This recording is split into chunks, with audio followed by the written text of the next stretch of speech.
Oo, kahit yung head nurse. In 300 meters, stay to the left.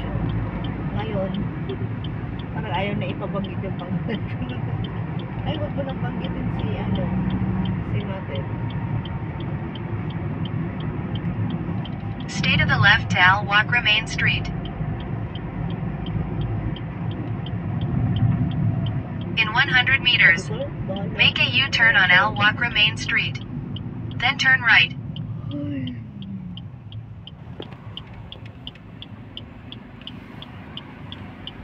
Hindi kasi nila kinakausap ng Aisong doktor. Dapat ini-inform yun na ililipat ka ganito, ganyan. Ano ko yung head nurse din? Wala rin ano yan? Head nurse na Pinay? Pinoy. Lalaki. Wala iska. Lagi na.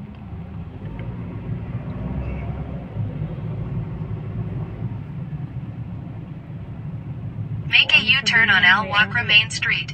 Then turn right on Al Lulu Street. Hindi siya sumasagot sa ano nung may-ari. Takot siya eh. Wala siya trabaho. Eh ako nung inano ko may-ari, sabi ko, ano daw problema sa overtime? Sabi ko, turn right on Al Lulu Street. Then turn right. Overtime. Talaga? Tapos sabi niya, yun, yung offset. Sabi ko, yung iba, di tinanong niya ako, sino ba yung pwedeng mag-ano? Sabi ko, itanong mo sa kanila. Turn right. Sino willing mag-overtime? Pero ikaw nag-overtime ka pa?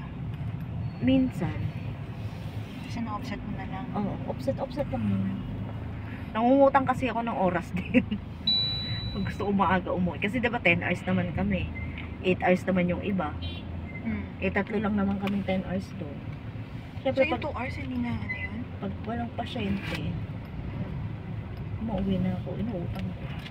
In 200 meters, turn left. Biometric kayo? Oo. Papaalam lang. Kuya, uwi na ko. Sige. Ano naman.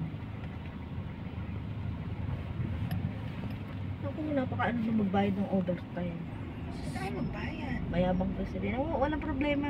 Pagdating ng sahod, wala naman. So, yung may-ari kabig lang ng kabig? Oo, yun yung ano sa kanya. Hindi siya marunong sa marketing pa. Wala siyang pakalap sa staff niya. Ano to? May bayad pa? Ano pwede na pa? Hindi ka naman makapapasok. Hindi ka talaga papasok. Wala ba? Hindi na drop.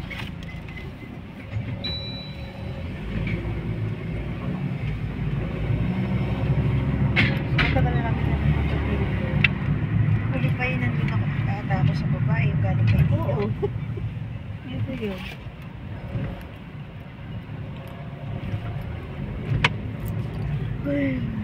Alright na? Yes, Teo.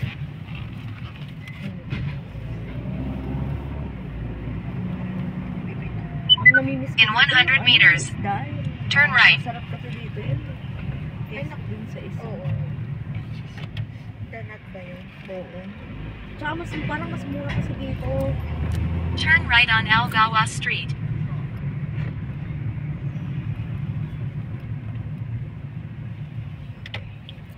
We can go from here. Yes. Thank you. Okay, bye.